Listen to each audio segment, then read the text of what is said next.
Gloire à l'Éternel, notre Dieu, notre Père. Bienvenue donc à cette septième et dernière vidéo sur le mot ramassa. Ok, nous avons fait donc une bonne étude, ok, sur ce mot-là. C'est donc très important. Remettons ces quelques instants à l'Éternel, notre Dieu, notre Père, si vous le voulez bien. Mon Dieu, mon Père, nous te rendons grâce. Nous nous couvrons du sang précieux de l'agneau. Nous invoquons les mérites de l'agneau sur chacun de nous. Oui, Seigneur, étends ta main bienfaisante. Pardon pour nos péchés, nos transgressions, nos iniquités, nos manquements, nos faiblesses, nos doutes et nos erreurs. Pardon pour les raisonnements dans lesquels nous étions, oui, Seigneur, que nous avons acquis sur telle montagne spirituelle ou telle colline spirituelle. Oui, Seigneur, qui ont été les nôtres pendant longtemps, qui nous ont déformés.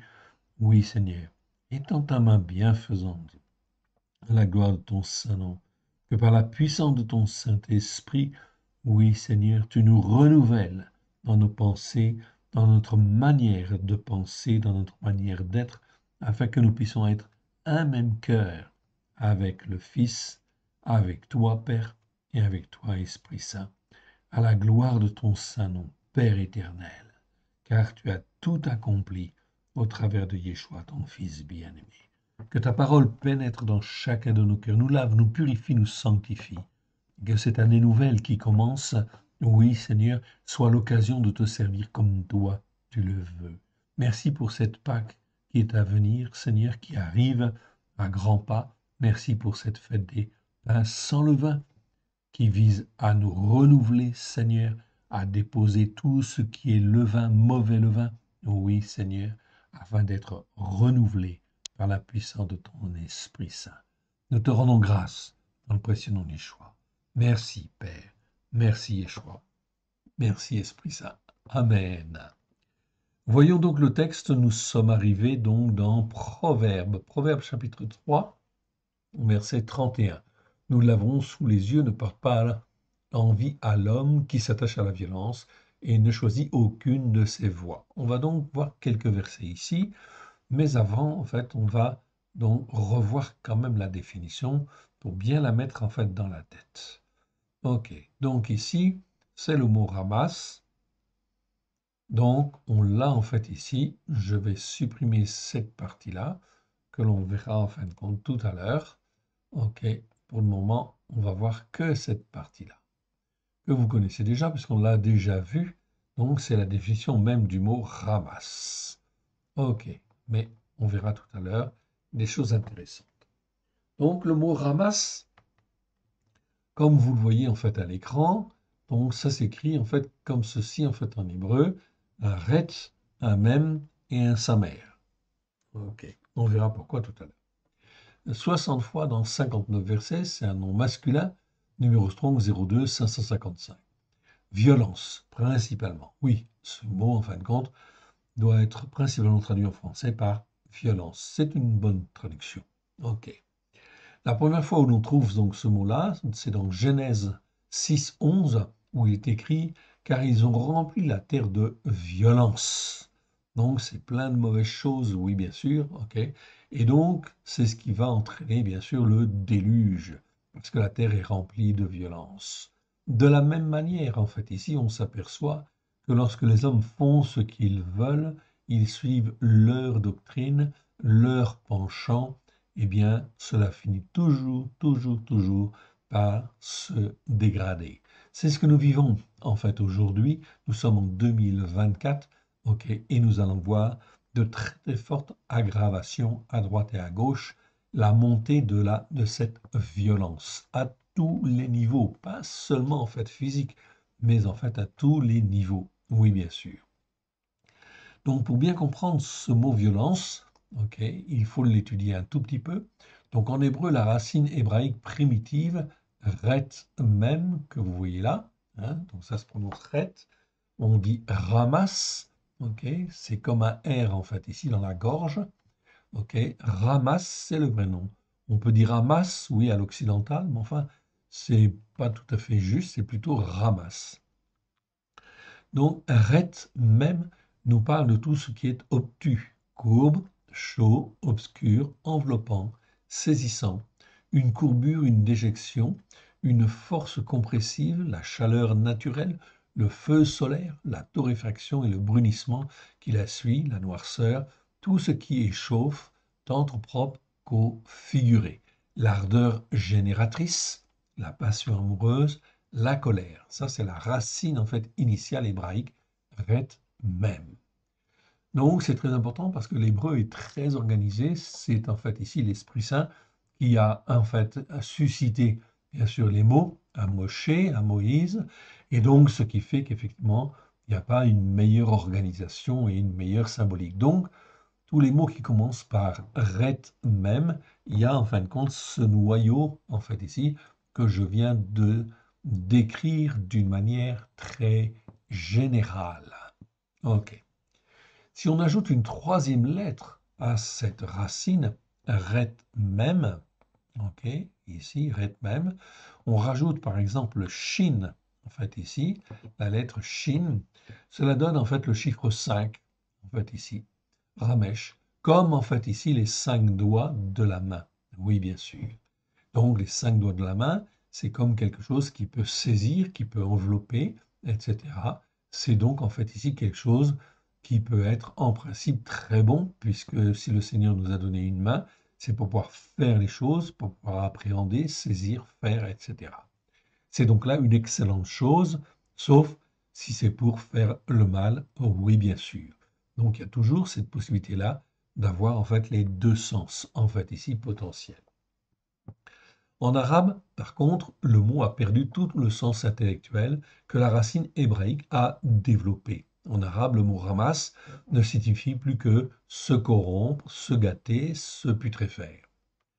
Le mot ramas, en fait ici, en hébreu, issu de la racine ret même, lorsque l'on rajoute en fait la troisième lettre, un samer, ok, on rajoute le signe final samer que vous voyez là, qui est le signe en fait du mouvement circulaire. Ça vous parle peut-être pas trop le mouvement circulaire, mais ça veut dire que ça tourne en fait sur soi-même. C'est en fait ici, ça développe pas. En fait ici, ça s'enferme. Et en fait, systématiquement, dès qu'on rajoute cette troisième lettre, eh bien, la racine prend une dimension très, très négative. Le mot prend une dimension très négative. Ça nous parle à ce moment-là d'une ardeur oppressante, cruelle, perverse, barbare et abominable au travers de l'homme lui-même. On peut affirmer que c'est là la porte ouverte à l'influence même de Satan qui veut détruire. Nous en avons un exemple en fait concret, effectivement, avec l'organisation du Hamas, qui est une organisation terroriste, okay, barbare, abominable, perverse, oui, bien sûr, cruelle, qui en fait donne une ardeur oppressante. Ça, c'est la signification en fait propre du terme. Mais en hébreu, en fait, il y a toujours un sens propre, concret, mais il y a toujours aussi un sens figuré. Donc on peut être en fait aussi cruel, pervers, barbare, en fait ici abominable dans un sens figuré du terme, en exerçant une oppression, par exemple, démesurée sur en fait les êtres, etc., quitte à les enfermer effectivement dans une, comment dire, une ardeur oppressante, cruelle et perverse.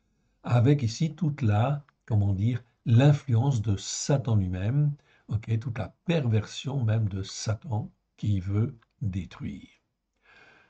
Le mot est traduit par violence 44 fois, donc c'est plutôt bien, effectivement. Ok. Et ici, nous avons donc plusieurs, en fin de compte, versets.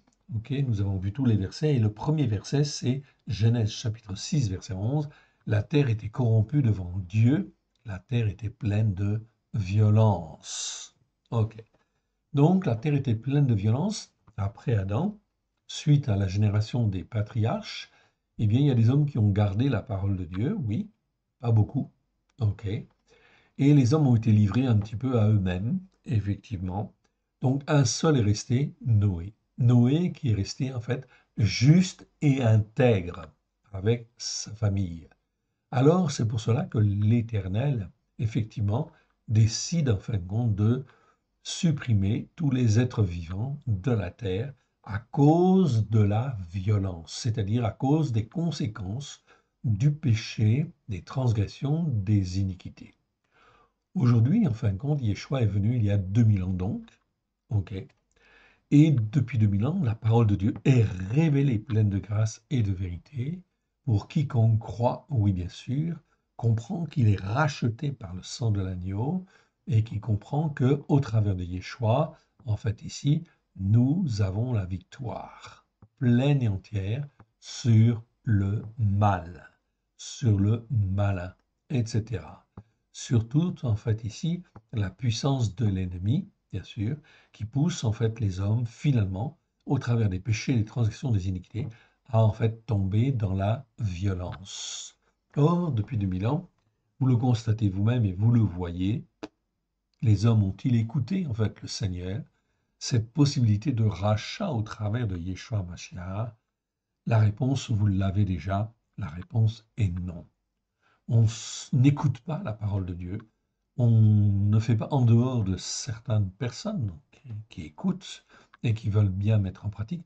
On ne fait pas le Shabbat, on ne fait pas les fêtes de l'Éternel, mais on s'invente en fait des doctrines, on s'invente en fin de compte des fêtes religieuses et chacun fait sa religion en fait dans son coin, quelque part en fait ici où il y a certaines montagnes spirituelles qui sont là. La montagne catholique, je l'ai déjà dit, ok, la montagne ou la colline protestante, vous l'appelez comme vous voulez, de toute façon, en fait, ici, ce n'est pas la montagne de Sion. Les collines évangéliques, ok, j'ose pas trop parler de montagne, en fait, là, ok, mais plutôt de collines, ok, parce que ce sont tous, en fin de compte, ici, des, en fait, enfants de Rome. Enfants de Rome, pourquoi?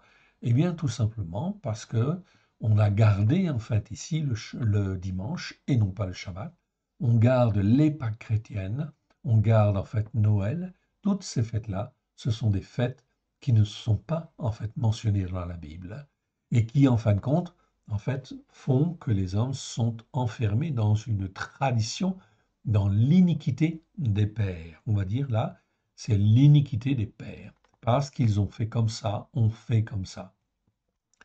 Et on transfère en fait l'iniquité de génération en génération, ce qui fait que les hommes, en fait, ici, font des péchés, en fait, ici, commettent des transgressions, etc. Et de plus en plus, en fait, d'iniquité aggravée, etc. Ok. Alors Dieu dit dans le verset 13 du chapitre 6, alors Dieu dit à Noé, la fin de toute chair est arrêtée par devers moi, car ils ont rempli la terre de violence, ils ont rempli la terre de violence. Voici, je vais les détruire avec la terre. Donc voilà le jugement de Dieu. L'Éternel Dieu a dit qu'il n'opérerait plus en fait de délit. Oui, bien sûr, il respectera sa parole. Mais nous voyons au travers des prophéties, Daniel, l'Apocalypse, effectivement, que les situations vont s'aggraver d'une manière en fait très très très grave. Ok, et à tel point que en fait les nations seront obligées de s'associer en fait et 10 rois, 10 royaumes parmi les plus puissants qui n'ont pas du tout envie en fin de compte de s'associer seront obligés de s'associer effectivement. Et là, en fin de compte, 3 de ces 10 rois va tomber, et effectivement, il y en aura un qui prendra effectivement le gouvernement de tout le monde entier. C'est l'Antichrist. L'anomos en grec, a c'est privatif, nomos ça veut dire Torah, ça veut dire la loi, donc anomos ça veut dire sans Torah, tout simplement. Puisque les hommes n'ont pas voulu de la Torah, eh bien effectivement, régnera sur la terre un sans Torah qui est appelé dans le Nouveau Testament, parmi les nations, qui est appelé l'Antichrist, celui qui est contre Christ. Oui, bien sûr. Mais en réalité, selon la parole, c'est en fait ici, ok, le sans Torah, tout simplement, ou celui qui est contre la Torah. Et il est contre la Torah puisqu'en fait il est même écrit, et vous le savez en fait ici déjà, effectivement, il viendra à Jérusalem profaner le temple. Oui, bien sûr. Donc, c'est bien contre Dieu en fait qu'il s'élève, contre la parole en fin de compte de Dieu. Oui, bien sûr. Donc, de la Torah. Oui, bien sûr. Ok. On réduit en fait ici ce texte et on revient en fin de compte dans notre texte des Proverbes. Donc, Proverbe, en fait, ici, je remonte dans mon texte, ok, et on remonte au verset 31. Donc, on est au chapitre 3, verset 31. Donc, c'est en fait des conseils que l'Éternel nous donne au travers de la bouche de Salomon, principalement. Et il est dit ici, donc, ne porte pas envie à l'homme qui s'attache à la violence. L'homme ici, c'est Ish, c'est-à-dire l'homme qui est instruit, censé être bien instruit, censé s'attacher à Dieu, etc. Donc, mais là, c'est bien un Ish. Et qui s'attache à la violence. Ok, donc je vous montre les mots en fait en hébreu, pour ceux qui savent un peu lire l'hébreu, et pour vous montrer qu'on ne raconte pas des bêtises.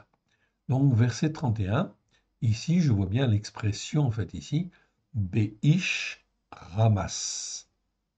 Ok.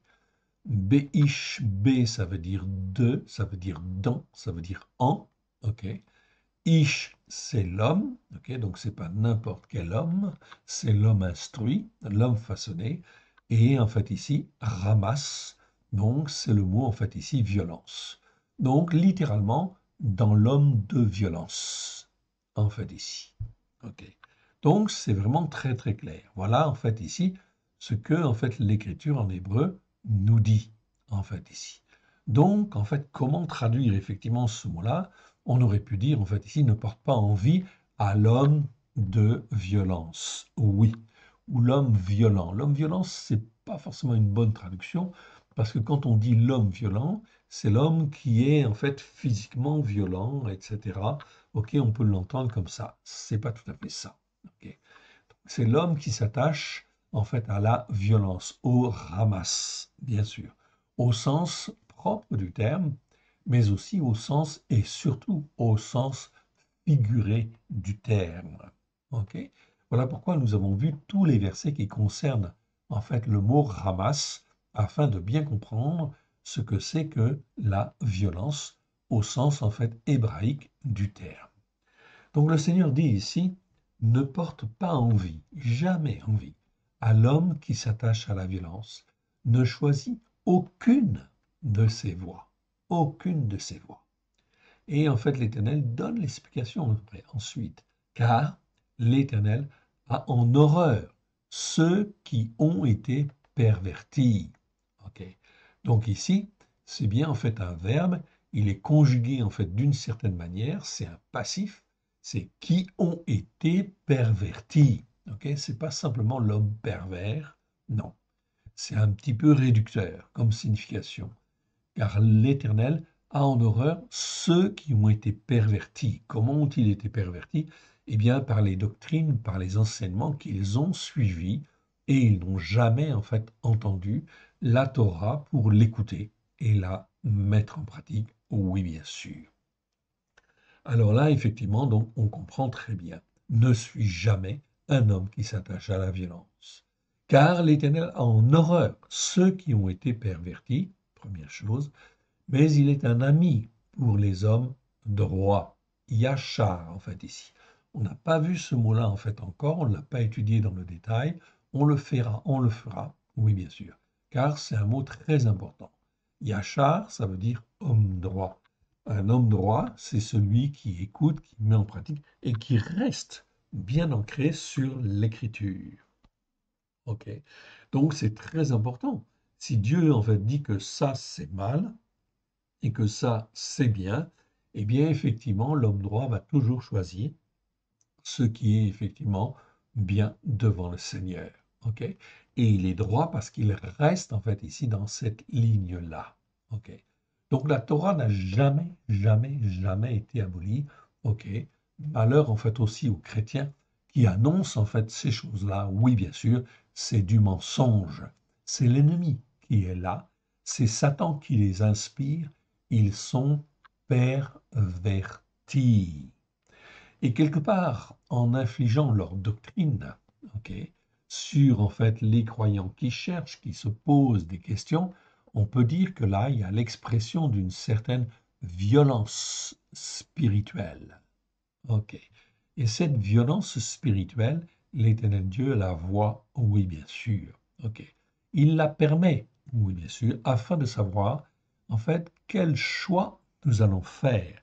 Est-ce que nous allons faire le bon choix? C'est-à-dire de choisir, en fait, de faire le Shabbat, de faire les fêtes de l'Éternel, de dire en fin de compte, je fais la fête de Hanouka et je ne fais pas Noël, etc. Ok, je, en fin de compte, me discipline. J'apprends en fait à être formé, façonné comme l'Éternel Dieu le veut. La Torah est la vérité, bien sûr, nous avons besoin de la comprendre avec grâce et vérité au travers de Yeshua. C'est tout un travail, oui, et cela prend du temps. Voilà pourquoi, en fin de compte, les choses, en fait, ici, à celui qui ne se repent pas, ça pose, en fait, problème, oui, bien sûr, car il a très peu de chances de revenir du fait qu'il a été déformé, il a été perverti. Et l'esprit de ce monde, bien sûr, ok, ne fait quoi? Ne fait qu'une seule chose, pervertir les âmes. Oui, bien sûr. Verset 33, la malédiction, en fait, ici, de l'Éternel, ok, est dans la maison du méchant, et il bénit la demeure des justes. Hmm, Très intéressant ce verset. Ici, nous avons déjà en fait un mot que vous ne connaissez pas, on ne l'a pas étudié dans le détail, il n'est pas écrit de nombreuses fois, s'il n'existe que 5 fois dans 5 versets, c'est Me'era. Donc je ne veux pas en faire le commentaire aujourd'hui, c'est traduit dans la version seconde simplement par malédiction. Mais il y a déjà un mot pour dire malédiction, kelala, en fait ici, kelala, en fait ici, on ne l'a pas étudié dans le détail, ça viendra, chaque chose en son temps. Mais ici, c'est Me'era. Me'era, c'est plutôt une malédiction destructrice, quelque chose de très violent, de très fort. On étudiera plus en détail ce mot-là. Donc on aura une définition un petit peu plus pertinente, en fait, ici. Ok, ce n'est pas l'objet ici de l'enseignement. Mais la malédiction destructrice, on peut déjà dire cela, de l'Éternel, est dans la maison du méchant. Ok, le méchant, je vous en ai parlé, on n'a pas étudié encore le mot, mais on le fera parce que c'est trop important. Ici, on a la définition du méchant. Racha, en fait, en hébreu, qui existe 263 fois dans 249 versets. C'est un adjectif. Ok, on verra. Ok. Méchant, en fait, ici, c'est pas méchant au sens propre du terme, ça a le même sens qu'en français. Un méchant, c'est un méchant. Ok, très bien. C'est un violent, c'est quelqu'un qui opprime en fait les autres, etc. Il est méchant. Ça, c'est le sens propre. Ok. Mais le sens figuré du mot méchant ici est très important et il n'est jamais expliqué en fait dans les enseignements dits chrétiens et pas souvent bien expliqué en fait dans les enseignements juifs non plus. Rachat en fait ici, c'est clairement en fait l'homme qui en fait sait déjà un peu ce qui est bien et ce qui est mal, mais qui ne veut pas plier le genou. Il y a de l'orgueil, il y a en fin de compte des choses mauvaises au fond de son cœur qui fait que il ne veut pas obéir. Ok, et il cherche toutes sortes d'excuses en fait ici pour ne pas obéir, en fait pour ne pas faire. Alors on s'aperçoit que la notion de méchant en fait ici elle s'étend en fin de compte d'une manière très large et on peut même dire que beaucoup de croyants qui négligent la Torah, qui négligent la parole de Dieu pour l'écouter et la mettre en pratique comme l'Éternel Dieu le veut, eh bien, se comportent comme des méchants. Je l'ai dit et je le répète, je l'affirme, on le verra au travers des versets, mais je peux d'ores et déjà, en fait, on peut d'ores et déjà affirmer que le croyant, le chrétien, celui qui est racheté par le sang de l'agneau, qui a lu en fait les Écritures, qui a lu que en fait il fallait faire le Shabbat, il fallait faire la Pâque de l'Éternel, il fallait faire la Pentecôte, il fallait faire les fêtes de l'Éternel, la fête des tabernacles, etc.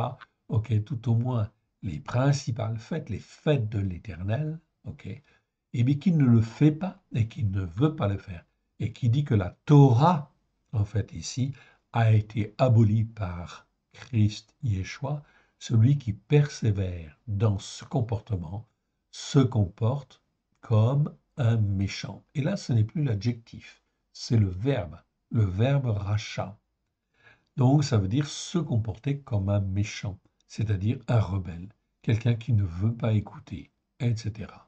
Alors, en fait, ici, ce verset nous dit que la malédiction destructrice ou la malédiction qui amène la destruction est dans la maison du méchant, oui, de celui qui ne veut pas plier le genou. C'est bien en fait une affirmation, vous l'entendez en fait ici, mais c'est une réalité spirituelle. Je vous donnerai en fait les versets, bien évidemment, ok, au travers des vidéos en fait à venir sur le mot rachat. Et il bénit la demeure des justes. Même chose ici, nous avons en opposition en fait au méchant le juste. Donc dans les Écritures, d'une manière très très claire, on oppose toujours en fait ici, dans la première alliance, le méchant avec le juste. Le juste, c'est le mot tzaddik. On ne l'a pas vu dans le détail non plus, 206 fois dans 197 versets. Le juste, c'est celui, en fin de compte, qui fait comme Dieu fait, qui, en fait, le mot tzaddik, en fait, le mot justice, tzedek, ou tzedaka, justice par la foi, commence toujours par un tzadé, TS en fait en français. Ça veut dire, en fin de compte, c'est la lettre qui veut dire que tu es comme Dieu. Tu colles à ce que Dieu est. C'est celui-là qui est juste. Celui qui est racheté par le sang de l'agneau et qui colle, en fait, ici, qui adhère à ce que Dieu est et qui fait comme Dieu, afin de répondre à la prière de Yeshua dans Jean 17, qui dit en fait au Père, je leur ai donné la gloire que tu m'as donnée, afin que eux soient un comme nous sommes un. Mon frère, ma sœur, un peu de bon sens, je l'ai déjà dit, je le répète et j'insiste. En fait, ici, il n'y a pas 36 manières d'être un avec le Père et le Fils. Il faut écouter la Torah avec grâce et vérité et la mettre en pratique et demander pardon en fait à Dieu pour avoir péché, c'est-à-dire manqué le but, ok, pour avoir transgressé, si on était conscient qu'il fallait le faire et qu'on ne l'a pas fait, ce n'est plus un péché, c'est une transgression. Et l'iniquité, parce que l'on a fait en fait comme les autres, oui bien sûr, selon la tradition, effectivement, ou les enseignements que l'on a reçus, on était dans l'iniquité, oui bien sûr. Donc, résultat des courses, il faut demander pardon, prendre conscience de ces choses au plus profond de soi-même, ok, et demander pardon, en prendre conscience, se repentir et revenir. Voilà pourquoi il y a dans quelques jours la Pâque de l'Éternel qui commence le 9 avril au soir, ok, et qui dure une semaine jusqu'au 16 avril. Où pendant en fait ces 7 jours, eh bien en fait c'est la fête des pains sans levain. Oh oui, le premier soir c'est la Pâque et les 7 jours qui suivent, en fait ici avec la Pâque, c'est la fête des pains sans levain, sans le vin, c'est-à-dire sans, en fin de compte, mauvaise chose en fait aussi. On le verra tout à l'heure. Je reviens là-dessus. On reviendra là-dessus tout à l'heure à la fin de cet exposé.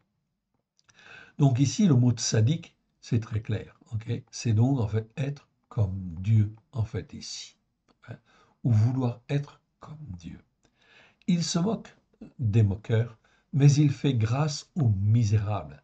Les sages hériteront la gloire, mais les insensés ont la honte pour partage. Même chose en fait ici, ce mot en fait insensé, on ne l'a pas vu en fait encore, on n'a pas eu le temps, on n'a pas eu l'occasion, mais on le fera en fait aussi. C'est un mot très très très intéressant. Les insensés. C'est qui les insensés? Eh bien, on pourrait dire en fait ceux qui n'ont pas de sens ou ceux qui n'écoutent pas. La seule manière d'avoir du sens, en fait, devant Dieu, je dis bien devant Dieu, c'est d'écouter et de mettre en pratique. Car lui seul nous rend sages et lui seul nous rend intelligents. Et c'est en fait ici, insensé, le mot qui vient s'opposer justement à l'intelligence et à la sagesse. C'est-à-dire insensé, c'est celui qui ne prend même pas en compte en fait la parole de Dieu. Il est comme un insensé. C'est un incrédule, mais c'est un incrédule qui est insensé. Il n'a pas de sens. C'est un fou quelque part, en fait, ici quelque part. La Bible le dit très clairement, en fait, ici, ok, c'est tous les descendants d'Adam qui n'écoutent pas, en fait, la parole de Dieu et qui, en fait, passent complètement, en fait, à côté. Ils sont comme des insensés. Or, l'Éternel Dieu ne veut pas qu'ils restent des insensés. Voilà pourquoi il appelle tous les descendants d'Adam. On le voit au travers des prophètes. Je dis bien tous les descendants d'Adam, ok, à écouter la Torah et à la mettre en pratique. La Torah a été faite pour tous les descendants d'Adam, bien sûr. Nous avons fait les versets. Le mot Adam existe plus de 1500 fois. Et nous avons fait tous les versets. Et effectivement, on s'aperçoit, en faisant ces versets, que la Torah, elle a été donnée par Dieu pour tous les hommes, afin que les hommes ne meurent pas comme des insensés. C'est terrible. Donc voilà la responsabilité en fait aussi des croyants depuis 2000 ans, en fait aussi des pasteurs, des prêtres, etc. C'était de faire connaître la parole de Dieu, ok, la Torah, bien évidemment, ok, de faire connaître la Torah aux hommes, bien évidemment. Or, la plupart du temps, eh bien, les uns et les autres ont préféré créer leur propre doctrine, leur propre montagne spirituelle, catholique, protestante, évangélique. Ok. Orthodoxe, oui, bien sûr. Messianique même. Je cite même les messianiques ici, tout simplement parce que, en fait, ils ne sont pas non plus, en fait, ici, dans la vérité de Dieu, malheureusement. Ils adoptent, en fait, ici, les doctrines pour la plupart. Je dirais bien, ils adoptent, en fait, les doctrines de la tradition juive. Ce n'est pas parce que tu adoptes les doctrines ou les enseignements de en fait ici la tradition juive, que tu es sauvé. Bien évidemment, certainement pas. C'est le sang de l'agneau qui nous rachète, qui nous sanctifie, afin que nous puissions tous monter, les juifs et les non-juifs, sur la montagne de la sainteté, sur la montagne de Sion uniquement. C'est la seule montagne spirituelle qui a de la valeur devant l'Éternel, notre Dieu. Il faut donc bien insister là-dessus et cela suppose que l'on commence en fait à pratiquer les fêtes de l'Éternel, oui bien sûr, avec son cœur, même si tu ne sais pas le faire d'une manière en fait ici, comment dire, très instruite, eh bien peu importe, ce qui est important, c'est l'attitude de cœur. Alors tu peux prendre en fait ici des enseignements juifs pour t'apprendre certaines choses, oui, mais il ne faut pas devenir un pharisien non plus. Car Yeshua a dit, en fait, concernant les pharisiens, vous êtes des hypocrites, car vous écoutez la parole de Dieu, mais en fait ici, vous faites selon vos enseignements, selon votre doctrine, mais vous n'écoutez pas la Torah avec grâce et vérité. C'est ça que Yeshua leur reprochait, bien évidemment. Ok, on continue. Voilà pourquoi, en fait, l'Éternel Dieu va répandre l'ardeur consumante de sa colère. Ok, Raron Af, en fait, en hébreu. Donc, c'est l'ardeur consumante de sa colère. Ou, en fin de compte, ici, Réma, en fait, ici, c'est-à-dire sa fureur, en fait, aussi, quelque part. La fureur, pourquoi? Parce que tout est accompli depuis 2000 ans. Tout est accompli avec la venue de Yeshua. Yeshua a dit, tout est accompli. Qu'est-ce qui est accompli? Le rachat des hommes, leur transformation par la puissance de l'Esprit Saint, afin qu'ils puissent être un peuple pour Dieu, pour servir Dieu. Nous sommes, en fin de compte, en 2024. Qui est sur la montagne de Sion pour adorer l'Éternel? Eh bien, il y a très peu de monde. Il y en a, oui, mais il y en a très peu. Alors, l'Éternel Dieu va secouer à droite et va secouer à gauche, afin que les hommes et les femmes puissent se repentir, qu'ils puissent revenir se poser en fait les bonnes questions et revenir, s'il est possible, à l'Éternel Dieu, au travers de Yeshua Mashiach. On continue? Allez, c'est parti. On arrive en fait maintenant donc dans Proverbe 4. Proverbe 4, c'est, je veux dire, à partir du verset 14. Ok, donc Proverbe 4, verset 14 à 27. On va lire jusqu'en bas. Ce qui nous intéresse surtout, c'est effectivement le verset 17. Car c'est le pain de la méchanceté qu'ils mangent, c'est le vin de la violence qu'ils boivent. C'est terrible ces versets. Ok.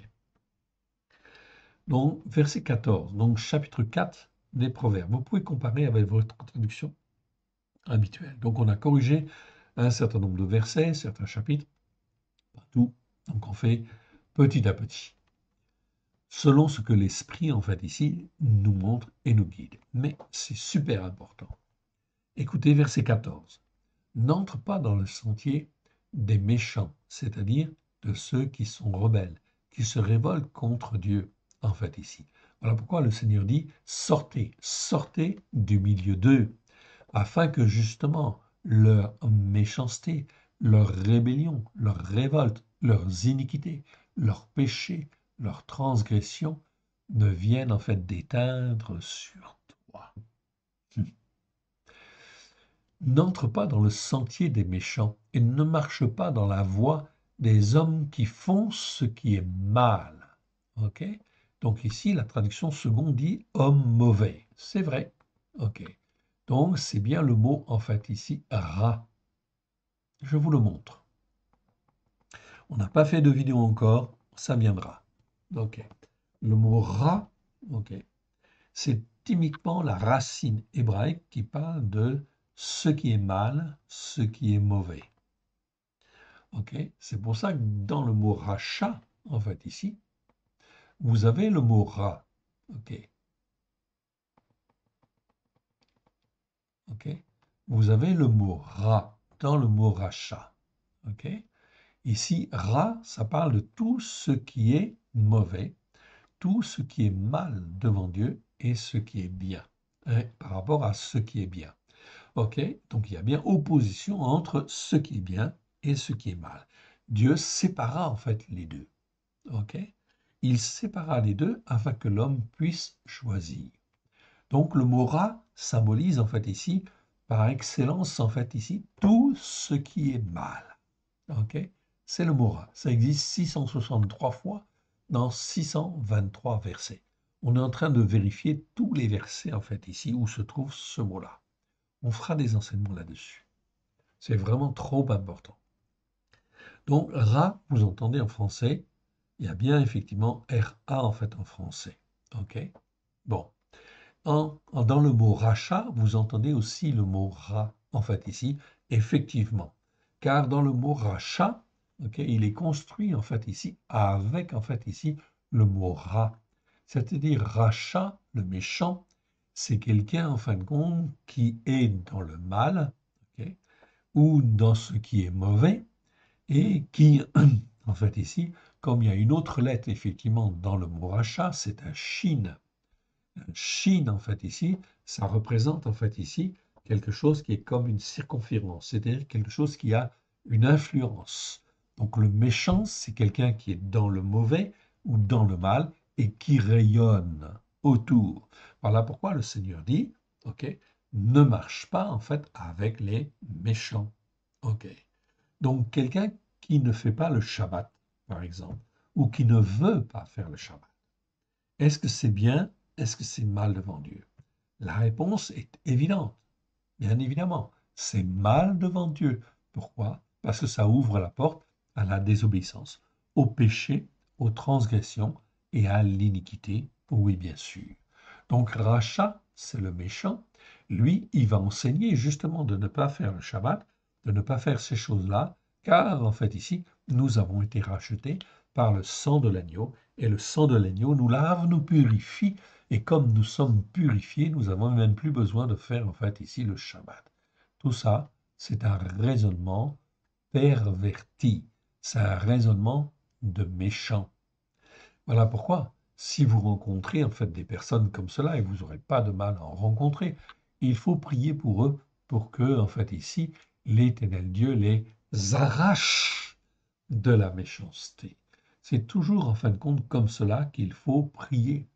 De la même manière que les enfants d'Israël ont été arrachés du joug de l'Égypte, etc., C'est exactement la même chose avec chacun de nous. Lorsque nous avons donné notre cœur et notre vie à Yeshua, eh bien, en fin de compte, ça veut dire que l'Éternel Dieu nous a arrachés, en fait, aux ténèbres du monde des méchants pour nous amener, en fait, ici, dans le pays de la vie. Et oui. Alors, quand nous sommes dans le pays de la vie, il ne faut pas faire comme, en fait, ici, les enfants d'Israël, en fait, ici, lorsqu'ils ont été dans le pays de la promesse, est-ce qu'ils ont toujours, en fin de compte, bien gardé ce qui était bien? Non, vous le voyez, la Bible est pleine d'exemples. L'histoire est un perpétuel recommencement. On voit que les enfants d'Israël, ils ont chuté. Ok, dès qu'en fait ils n'écoutaient plus, ils n'étaient plus dans l'obéissance et la soumission à l'Éternel Dieu, eh bien en fait ils tombaient dans ce qui est mal. Ok, et la méchanceté en fait ici a grandi en fait dans leur cœur, c'est-à-dire que l'endurcissement de leur cœur est venu de plus en plus fort en fait ici. C'est exactement ça. Donc, comment dire, il y a une relation très étroite avec l'endurcissement du cœur, en fait, ici, tout simplement. Lorsque dans la tradition, en fin de compte, on est habitué à faire ceci ou habitué à faire cela, cela veut dire que son cœur, il s'endurcit. Il n'y a pas de transition, on ne peut pas, l'homme ne peut pas sortir de cette condition, c'est impossible. Il faut qu'il y ait la main de Dieu, il faut qu'il y ait la puissance de l'Esprit de Dieu qui nous arrache, en fait ici, de cette oppression spirituelle, de ces ténèbres. Mais si nous avons eu la grâce d'être arrachés, il ne faut pas retomber, en fait ici, il faut se former, se façonner, afin de pouvoir grandir dans la vérité. Sinon, on va retomber automatiquement. Sinon, l'homme de foi va retomber automatiquement. Verset 10, 15. Évite-la, n'y passe point, détourne-t'en et passe outre, ok, de la voie de ceux, en fin de compte, qui font ce qui est mal. Donc le Seigneur dit ici, évite-la, n'y passe point, ne t'y arrête pas, détourne-t'en et passe outre. Verset 16. Car il ne dormirait. Donc on a corrigé aussi ce verset dans certaines traductions, c'est pas très bien traduit. Car il ne dormirait pas s'il n'avait pas fait le mal. Le méchant, il fait le mal et il veut faire le mal. Donc ça dépend du niveau de la méchanceté. On est bien d'accord là-dessus. Ok. Mais généralement, quand le méchant il est pris en fin de compte dans en fin de compte ses doctrines, ses enseignements, eh bien il a envie de faire le mal et il fait le mal. Ok. Car il ne dormirait pas s'il n'avait pas fait le mal. Le sommeil leur serait ravi s'il n'avait fait tomber personne. Voilà pourquoi il ne faut pas écouter, bien évidemment, tous les croyants qui disent effectivement nous sommes sauvés par le sang de l'agneau et effectivement nous n'avons même plus besoin en fin de compte de faire, d'écouter la Torah pour la mettre en pratique, bien évidemment. Tout cela, en fait ici, c'est un comportement de méchant. Verset 17. Car c'est le pain de la méchanceté qu'ils mangent. L'écriture est très claire ici. Proverbe chapitre 4. Verset 17, car c'est le pain de la méchanceté qu'ils mangent, c'est du vin, c'est le vin de la violence qu'ils boivent. Le pain de la méchanceté, pourquoi? Parce qu'ils vont mettre le doute dans les nouveaux croyants, oui bien sûr, et vous avez des personnes qui errent depuis des années, en fait ici, qui errent à droite et à gauche, qui sentent qu'il y a quelque chose qu'il faut faire, qu'il faut aller vers la montagne de Sion, mais ils ne sont pas encouragés dans l'assemblée où ils sont, qui est dans la théologie du remplacement la plupart du temps, ou dans une théologie en fait erronée, résultat des courses, eh bien, les croyants, en fait ici, eh bien, ils vont finir par manger le pain de la méchanceté. Voilà pourquoi il faut sortir du milieu d'eux et apprendre à juger d'une manière juste. Je vous renvoie sur la série de vidéos que nous avons fait sur le jugement juste. Il y a 33 vidéos où nous avons vu tous les versets dans en fait les Écritures où l'on a le mot mishpat, c'est-à-dire apprendre à marcher selon un jugement juste. Si on n'apprend pas à marcher selon un jugement juste, on risque de tomber. Ici, c'est le pain de la méchanceté qu'ils mangent. Voilà pourquoi il ne faut pas partager, s'allier avec eux. C'est le vin de la violence qu'ils boivent, en fait, ici. Donc, le Seigneur est très clair. C'est le vin du ramasse qu'ils mangent, en fait, ici. OK, donc, effectivement, il ne faut pas s'enivrer avec ce vin-là, surtout pas. C'est un vin, en fait, effectivement, extrêmement mauvais, pernicieux, etc. Verset 18. Le sentier des justes est comme la lumière resplendissante, dont l'éclat va croissant jusqu'au milieu du jour. Donc lorsque je donne mon cœur et ma vie à Yeshua, je ne comprends pas encore beaucoup de choses. Mais, en fait, ici, si je suis le bon sentier, les sentiers battus, en fait, ici. Donc ici, on parle des sentiers battus par ceux qui les ont déjà pris, ok, qui sont appelés justes. Alors, ce sentier-là est comme la lumière resplendissante dont l'éclat va croissant jusqu'au milieu du jour. Cela fait en fin de compte, ok, 33 ans que j'ai donné mon cœur et ma vie à Yeshua. C'était en 90, ok, dans une assemblée en fait ici évangélique. C'était le point du jour à Paris. Ok, il y avait en fin de compte ici, ok, la puissance de l'esprit en fait à l'époque, en fait ici. Et effectivement, j'ai été touché par la grâce et j'ai donné mon cœur et ma vie à Yeshua. Mais très vite, le Seigneur m'a retiré, en fin de compte, de cette église et m'a fait aller dans d'autres églises. Et j'ai vu qu'il y avait des interprétations différentes. Cela m'a beaucoup aidé. En plus, comme j'avais un appel, en fait, ici, prophétique, j'étais appelé donc à dire un certain nombre de messages qui, en fin de compte, n'étaient pas faciles à entendre. Donc, j'ai été rejeté, en fin de compte, des églises. Oui, bien sûr, mais ce fut un bien. Et plus, en fin de compte, j'ai avancé, plus, en fait, le sentier du juste est comme la lumière du jour qui, en fait, grandit de plus en plus. Amen. Aujourd'hui, mon frère, ma sœur, ok, je ne supporte plus, en fin de compte, une entité, en fait, spirituelle qui est dans la théologie du remplacement. C'est tout à fait normal. Ok, je cherche à grimper, à monter sur la montagne de Sion. Cette montagne spirituelle, mon frère, ma sœur, au bout d'un certain temps, quand tu écoutes et que tu mets en pratique les commandements de Dieu, la Torah, les fêtes de l'Éternel, cette montagne spirituelle est plus réelle que si elle n'était physique. Est-ce que tu comprends ce que je suis en train de dire? Dans ma tête, dans mon cœur, c'est une réalité spirituelle bien plus grande que ce que l'on voit. C'est une réalité spirituelle. Elle existe, cette montagne de Sion. Et voilà pourquoi il faut s'y engager. Il faut gravir, en fait, ici, en fait, les sentiers, oui, bien sûr, afin de monter sur cette montagne spirituelle. Le sentier du juste est comme la lumière, en fait, ici, resplendissante, dont l'éclat va croissant jusqu'au milieu du jour. Par contre, la voix du méchant, la voix des méchants, est comme l'obscurité qui tombe. Ici, on parle bien de l'obscurité. Il ne faut pas traduire ce mot, c'est le mot aphéla. En fait, on ne l'a pas étudié dans le détail, hein, mais je vous le donne en fait quand même ici.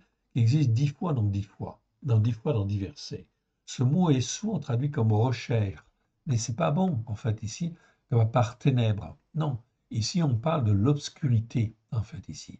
C'est exactement pareil en fait ici comme l'obscurité du jour.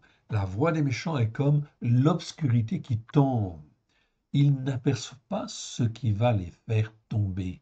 C'est comme en fin de compte, le jour en fin de compte qui se termine, la nuit en fait vient, on distingue de moins en moins en fait les choses avec nos yeux. Eh bien, c'est exactement pareil pour en fait la voix du méchant. Ok, il peut voir, mais il ne voit plus la lumière. De moins en moins, il ne voit pas en fait ici la lumière du salut. Ok, c'est comme l'obscurité qui tombe dans sa tête. Ok, et dans son cœur. Ils n'aperçoivent pas ce qui les fera tomber, parce qu'en réalité, ils ne voient pas clair. En réalité, on peut dire que les ténèbres sont en train d'envahir son esprit, ok, et son cœur, en réalité. Plus, en fin de compte, ils ont décidé de ne pas faire le Shabbat, de ne pas faire les fêtes de l'Éternel, alors en fait ici, plus en fait ils le disent avec la tête, ou plus ils le pensent en fait dans la tête et dans le cœur, et bien plus en fait ici, les ténèbres gagnent du terrain. De plus en plus, leur cœur s'endurcit et les ténèbres grandissent. Verset 20. Mon fils, ok, le Seigneur dit, je t'ai racheté, ou ma fille, ok, sois attentif à mes paroles, ok. Ici, parole, c'est en fait ici la parole de Dieu, ok. C'est d'avoir en fait ici. Donc la parole qui est écrite ou la parole qui est prononcée, oui, très clairement, en fait c'est ça. C'est d'avoir en fait ici, ok. Mais le Seigneur dit, en fait ici après, prête l'oreille aux paroles que je t'explique de ma bouche. Donc ici, ces paroles-là, on a utilisé une expression pour bien faire comprendre. Ici, ce n'est pas le mot d'avar, c'est le mot émer. Ok. Émer, en fait, ici, en hébreu, c'est la parole qui est, en fait, ici, pleine d'explications que l'Éternel, en fait, Dieu donne pour faire comprendre. Ça, c'est émer. C'est la parole, en fin de compte, expliquée par Dieu, par son esprit, oui, bien sûr, au travers de Yeshua Mashiach. Et là, c'est émer. C'est une parole, comment dire, euh, révélée, si vous voulez, qui nous est révélée, qui nous est expliquée. Donc, émer, c'est toujours, toujours la parole dans le but de faire comprendre, en fait, ici, des choses. Et cet émer, en fait, ici, qui existe 49 fois dans 47 versets, on n'a pas étudié, en fait, encore dans le détail ce mot-là, mais c'est un mot extrêmement riche, extrêmement important. On le verra. Ok, on continue. Qu'elle ne s'éloigne point de tes yeux, en fait, ici. Ok, donc le Seigneur dit, fais attention aux paroles qui sont dites. Ok, à la parole que tu lis. Ok, et en fait aux paroles qu'on explique. Qu'elles ne s'éloignent pas de tes yeux, garde-les dans ton cœur au plus profond de lui-même. Là, on parle du lebaba, ok, ou levav, c'est-à-dire en fin de compte du cœur avec deux vav, enfin deux vav, deux bêtes en fait plus précisément, en fait ici. Donc, ça, c'est le cœur au plus profond de lui-même. Garde ces paroles au plus profond de lui-même, car c'est la vie pour ceux qui les trouvent. C'est la santé pour tout leur corps, dit l'Éternel. Donc, en fait, ici, on voit très bien que la parole est une parole de bénédiction, oui, bien sûr, large, pleine et entière, oui, bien sûr. Ok. Si tu écoutes et si tu mets en pratique. Verset 23, garde ton cœur. Donc ici, on a en fait ici le mot leb, mais ici c'est cœur simplement avec un seul bête ou un seul vav si vous voulez, en fait ici. Un seul V en fait ici. Donc c'est leb littéralement. Okay, 592 fois dans 549 versets. On a fait tous les versets, donc on sait de quoi on parle, les versets les uns après les autres. Ok. Garde ton cœur, ce qui est dans le fond de ton cœur ici, garde-le plus que toute autre chose, car de lui viennent les sources de la vie. Écarte de ta bouche la fausseté, éloigne de tes lèvres les détours. Donc il y a bien effectivement ici un travail à faire. Ce qui sort de ta bouche, en fait ici, est très important, fondamental, car l'Éternel Dieu l'entend, en fait. Que tes yeux regardent en face et que tes paupières se dirigent devant toi. Considère le chemin élevé par où tu passes, en fait, ici. Par où tu passes. Là, c'est le verbe, c'est le mot magal. Magal, on ne l'a pas étudié en fait encore. Non, il y a beaucoup de choses à étudier, hein. Chaque chose en son temps. Ok, au temps du Seigneur. Magal, c'est en fait les sentiers élevés. Ok, c'est très important. Donc, quand le Seigneur te montre des sentiers élevés, tu les gardes dans ton cœur et tu fais en conséquence. Oui, pour ne pas te laisser entraîner. Garde ton cœur plus que toute autre chose, car de lui surviennent les sources en fait de la vie. Écarte de ta bouche la fausseté, éloigne de tes lèvres les détours, que tes yeux regardent en face, que tes paupières se dirigent devant toi. Considère le chemin élevé par où tu passes, et que toutes tes voies soient bien réglées. N'incline ni à droite ni à gauche et détourne ton pied de ce qui est mal ou du mal. Ici, c'est le mot qu'on a vu tout à l'heure, ra, en fait ici, qui représente tout ce qui est mal. Ok. Donc, si en fait tu dois te détourner et détourner ton pied du mal, il faut que tu apprennes, mon frère, ma soeur, ce qui est bien et ce qui est mal. Et où est-ce que tu peux l'apprendre? En lisant les Écritures, la Torah, les prophètes et les psaumes. Donc, le croyant qui dit j'ai été racheté, en fin de compte, par le sang de l'agneau, je n'ai plus rien à faire, c'est un insensé quelque part. Il se comporte comme un méchant parce qu'en réalité, il ne discerne pas ce qui est bien et ce qui est mal, et il est incapable d'avoir un jugement juste devant l'Éternel et de marcher par la foi. Alors, la conséquence, il va tomber. Il va peut-être, on ne peut pas dire qu'il va peut-être tomber, non, il va tomber. Nécessairement, il va tomber. Voilà pourquoi il faut témoigner autour de nous, oui bien sûr, on ne se moque pas de la parole de Dieu. Il faut fortifier les uns, fortifier les autres, oui bien sûr, apprendre à discerner ce qui est bien et ce qui est mal. Donc je vous renvoie à la série sur le jugement juste que nous avons fait, et là nous n'avons pas souvent parlé encore du mal. Ce sont des vidéos à venir. Ok, on va à la suite? Allez, c'est parti. Et on arrive en fait ici maintenant dans en fait Proverbe chapitre 10. On va lire versets 6 à 7 seulement. Je ne vais pas trop m'étendre cette fois-ci. Verset 6 à 7, il est dit, il y a des bénédictions sur la tête des justes, mais la bouche des méchants couvre la violence. Oui, la bouche des méchants, ok, couvre la violence, couvre le ramasse. On est en fait ici pour le ramasse, en fait ici, où en fin de compte, on laisse passer la violence.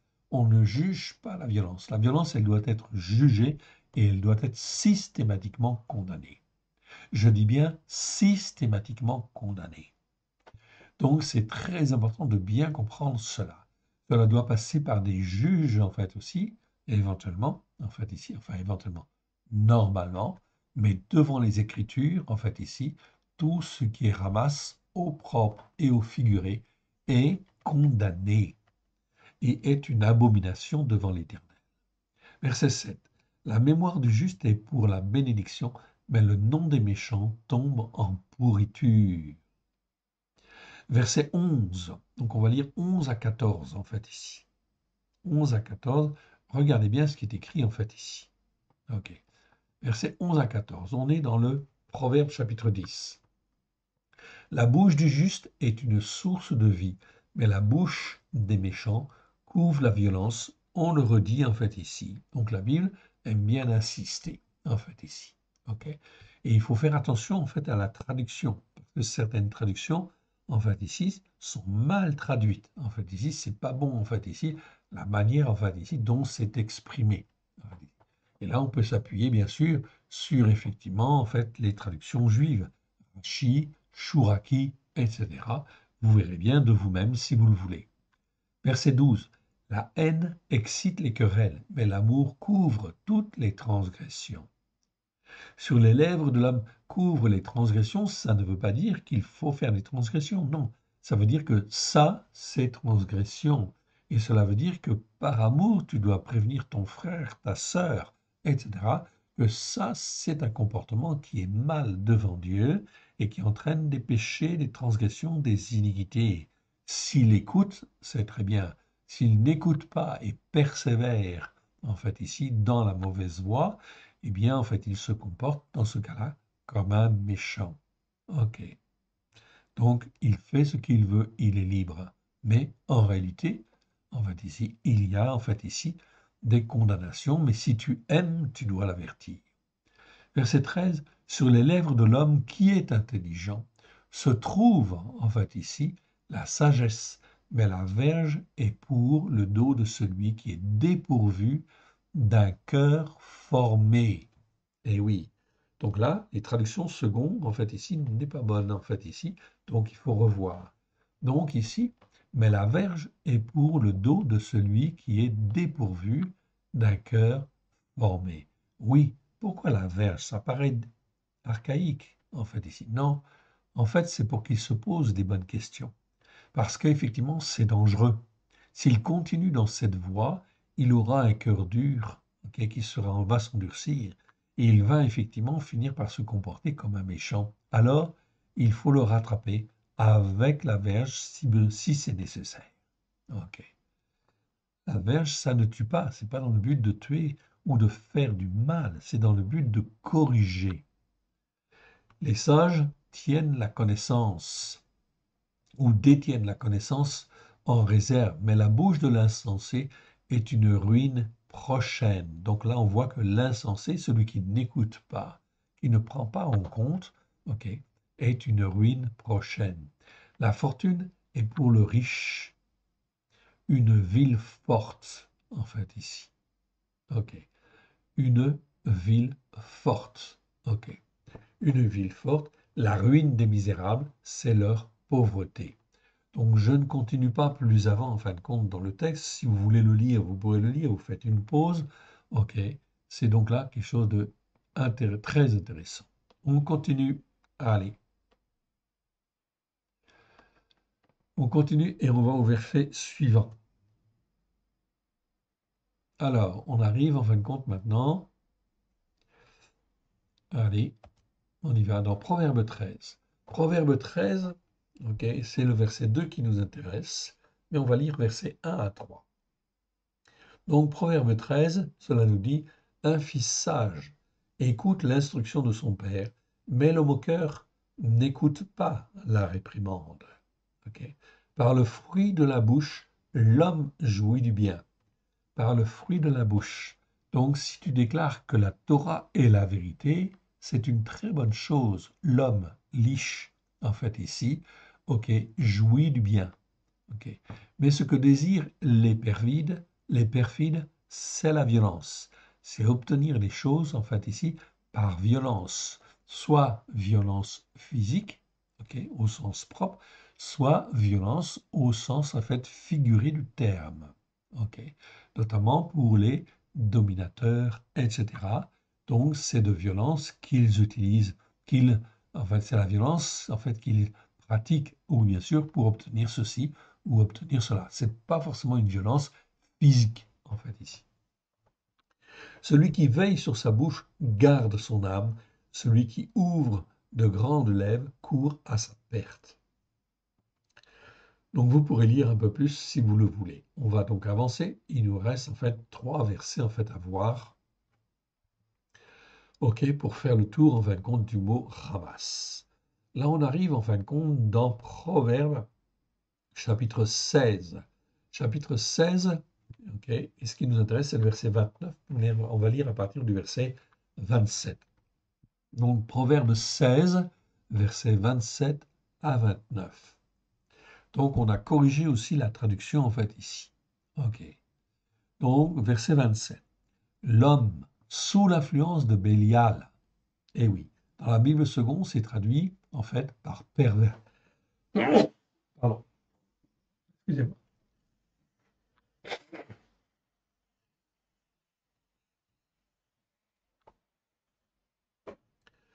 Donc ici, donc en hébreu, c'est bien écrit ici, l'homme sous l'influence de Bélial, c'est-à-dire de Satan. Donc ici, on a bien effectivement l'homme instruit sous l'influence de Bélial. Donc c'est pas un homme ici qui s'attache à Dieu, on est bien d'accord. Okay. Donc Bélial, okay, c'est Bélial dans la Bible. Okay. Donc on n'a pas à changer en fait le mot, etc. pour en fait effacer en fait la présence de l'ennemi, oui bien sûr. Bélial, Satan est toujours là pour influencer en fait les hommes qui sont dans la désobéissance, ok, et qui persévèrent surtout dans la désobéissance. Donc, l'influence de Bélial, on peut très vite le sentir, en fait ici, dès lors que les hommes persévèrent dans la mauvaise voie, vous pouvez vous dire quelque part derrière, il y a l'influence de Bélial, tout simplement, c'est-à-dire de Satan. Et en hébreu, c'est le mot Bélial. L'homme sous l'influence de Bélial prépare le malheur. Okay. Et il a sur ses lèvres comme un feu ardent. Donc il est zélé, oui bien sûr, mais pas zélé en fin de compte pour l'écriture, pas zélé pour enseigner l'écoute et la pratique. Non, au contraire, en fait ici. Verset 28. L'homme pervers excite des querelles et le rapporteur divise les amis. Verset 29. L'homme, le ish, qui s'attache à la violence. Donc là, on retrouve ish ramas, en fait, ici. Donc je vous montre le verset, en fait, en hébreu, verset 29, en fait, ici, pour que vous puissiez bien voir, en fait, ici, qu'on ne se trompe pas. En fait, ici, 29. Donc on a bien, en fait, ici, vous voyez, ish ramas. Ish, en fait, ici, et ramas, en fait, ici, en hébreu. Donc, on a l'homme de violence, littéralement, en fait, en hébreu. Pour bien comprendre, en fait, le contexte, en fait, ici, okay, et mieux le traduire, en fait, ici, dans la pensée hébraïque, on peut dire l'homme qui s'attache à la violence, ou qui pratique la violence, ou qui aime la violence, tout ça, c'est bon, en fait, ici. On est bien dans le sens, en fait, ici, de l'homme de violence. C'est pas tout à fait l'homme violent. L'homme violent, on pense en fait toujours à l'homme au sens en fait propre du terme, à l'homme qui est violent. Non, il ne s'agit pas de ça. C'est l'homme qui s'attache à la violence, c'est-à-dire au ramas dans le sens hébraïque du terme. Donc l'homme qui s'attache à la violence, qu'est-ce qu'il fait? Il séduit son prochain, aïe, et le fait marcher dans une voie qui n'est pas bonne. Donc vous voyez que la violence, en fin de compte, au sens en fait figuré du terme, dans la Bible, c'est clairement en fin de compte quelqu'un qui cherche à manipuler en fait les autres pour ne pas écouter, ne pas mettre en pratique comme l'Éternel Dieu le veut. Donc là, il y a de la violence qui s'exprime. Il séduit son prochain et le fait marcher dans une voie qui n'est pas bonne. Celui qui ferme les yeux pour se livrer aux perversités, celui qui se mord les lèvres, a déjà consommé le mal. Okay, on va continuer. Les cheveux blancs sont une couronne d'honneur, c'est dans la voie de la justice par la foi qu'on la trouve. Okay, donc, c'est toujours en fin de compte, tzedaka ici, c'est la justice par la foi. C'est apprendre à marcher dans la justice par la foi, selon un jugement juste et la justice par la foi.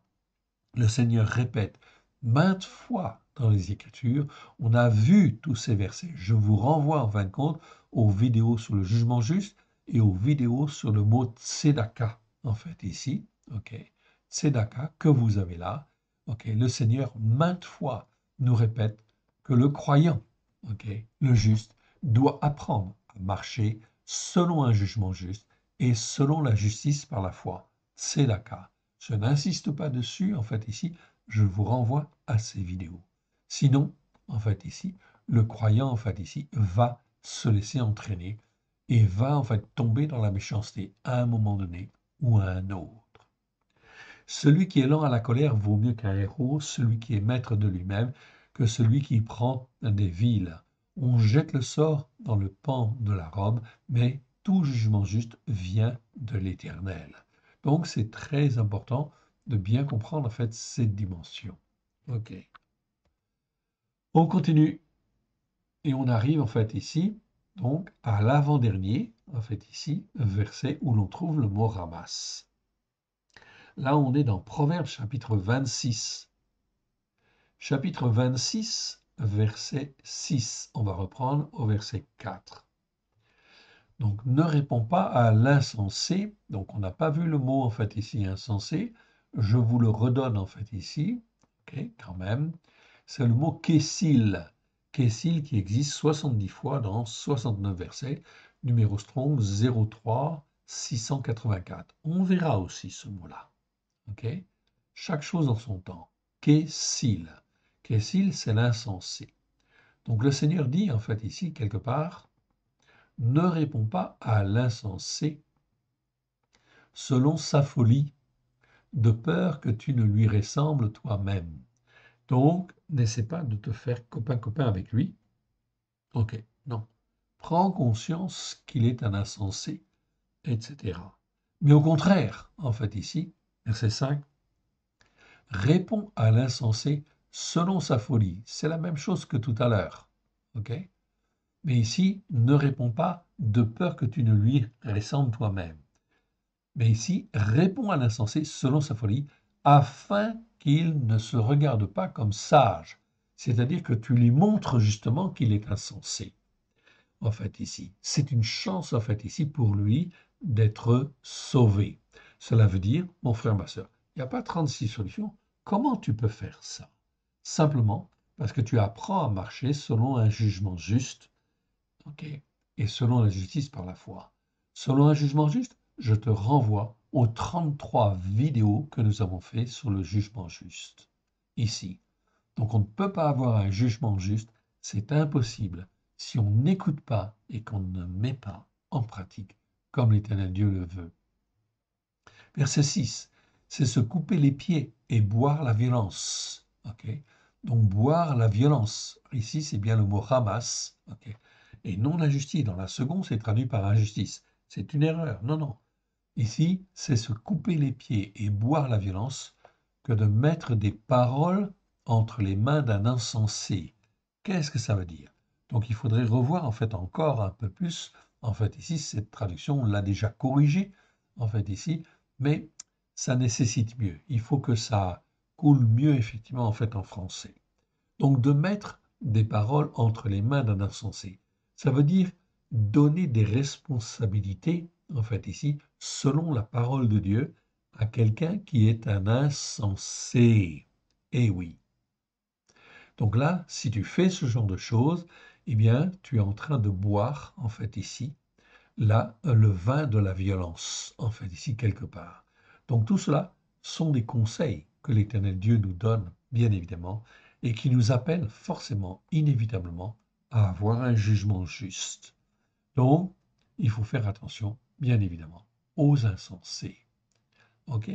Le dernier verset où l'on trouve le mot ramas, c'est dans 1 Chronique, chapitre ok, 18, non, chapitre 12, pardon, chapitre 12, versets en fait 18 et 19. Ok, donc là c'était à l'époque où David en fait fuyait Shaoul. Ok, voici ceux qui se rendirent.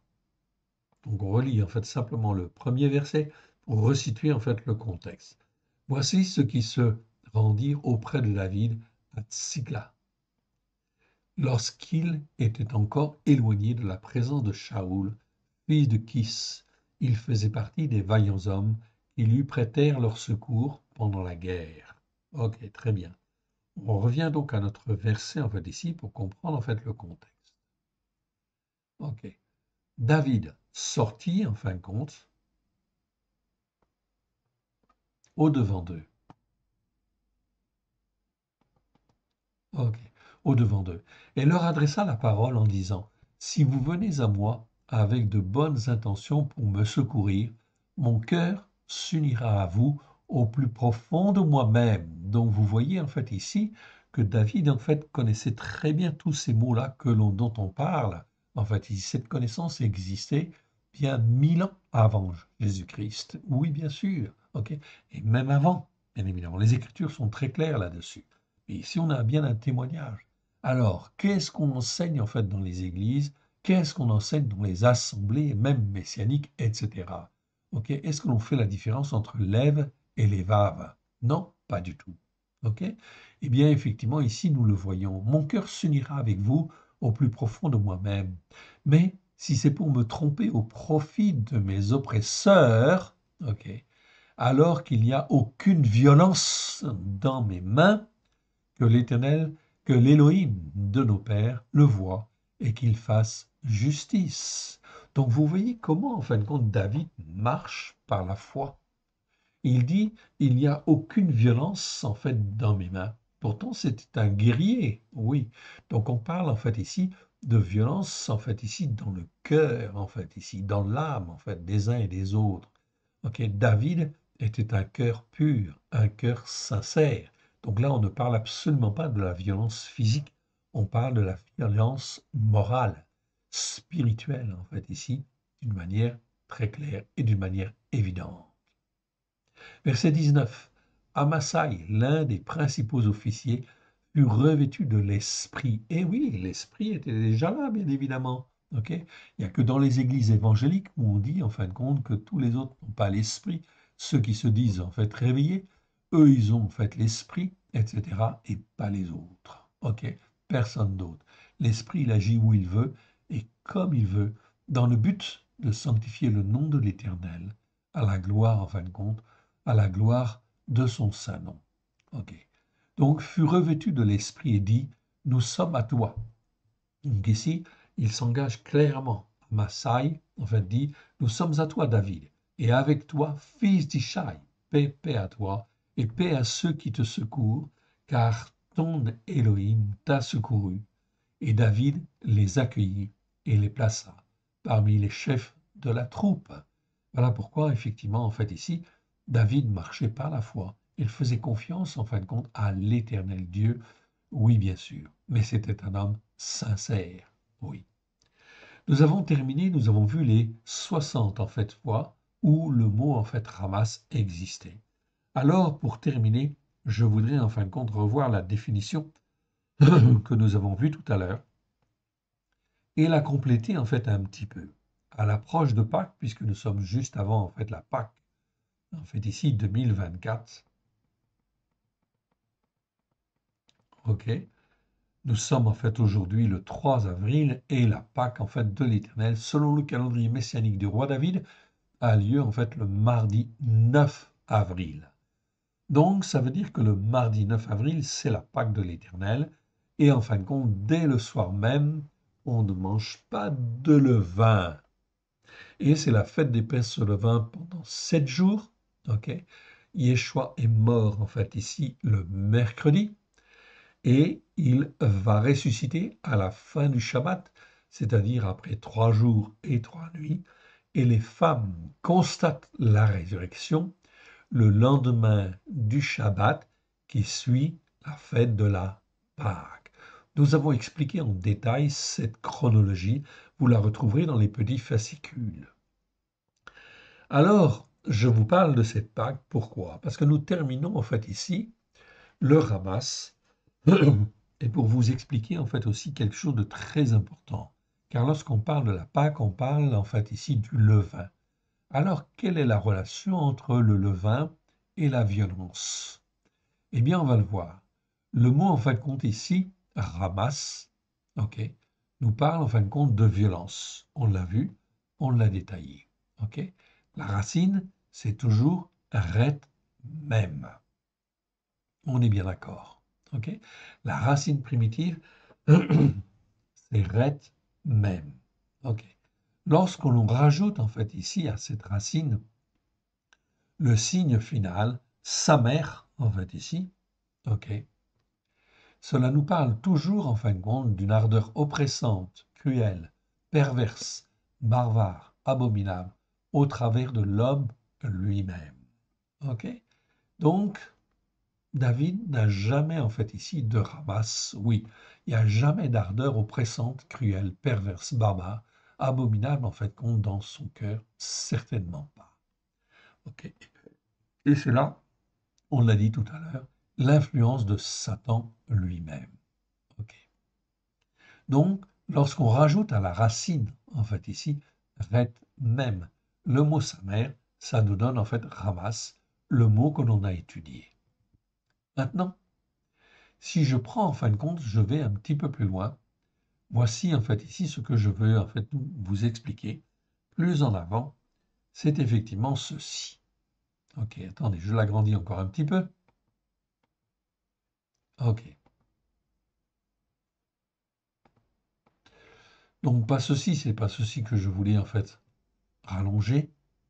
C'est à partir de là. Enfin, à l'approche de la Pâque de l'Éternel, la Pâque 2024, en fait ici, l'étude du mot Hamas, en fait ici, okay, et l'étude du mot Hamas, il convient de remarquer que la racine initiale ret même, avec le rajout de la troisième lettre tsadé, en fait ici, donne en fait ici le mot rametz. Donc entre ramas et rametz, on a en fait la même racine, ret, même. Vous comprenez? En fait, rametz, avec la racine, en fait, avec le mot tsadé, ici on rajoute un samer. Okay. Avec en fait ici, rametz, on rajoute simplement un tsadé. Donc c'est la même racine en fait au départ, ret, même. On peut dire que entre les deux mots, il y a quelque chose en fin de compte ici de commun. On va dire c'est comme une ardeur en fait ici, une ardeur, une force en fait ici, comment dire, une puissance si vous voulez en fait ici, mais je préfère dire en fait une ardeur. Ok. Là, dans le mot rabas, c'est une ardeur qui pousse vers le mal. Ok. Dans en fait ici rametz, ok, le rametz c'est du levain, ok, qu'on traduit par levain. Ok. Et normalement, ce rametz-là devrait fournir en fait toujours un bon, en fait ici, pain. Un pain levé, effectivement. Mais cela représente en fait ici toutes nos doctrines, tout ce que nous avons en fin de compte pu emmagasiner jusqu'à maintenant. Et donc la fête des pains sans levain, de la fête de la Pâque, qui arrive, est l'occasion, bien évidemment, puisqu'au cours de cette fête de pain sans levain, qu'est-ce que l'on fait? On jette le vieux levain. Tout ce qui est en fait ancien, en fait ici, dans les doctrines, dans les enseignements, et qui peut nous pousser en fin de compte à des choses mauvaises, on le met de côté. Voilà pourquoi l'Éternel Dieu a prévu, Deutéronome 16, versets 1 à 3, vous pouvez aller vérifier, a prévu effectivement que pendant une semaine, pendant 7 jours, on ne mange que des pains sans levain. C'est-à-dire que le levain, on le laisse de côté. Cela nous permet de méditer, de réfléchir et de dire en fin de compte, voilà, nous avons agi comme ceci, nous avons agi comme cela, mais ce n'était pas bien en fin de compte devant Dieu.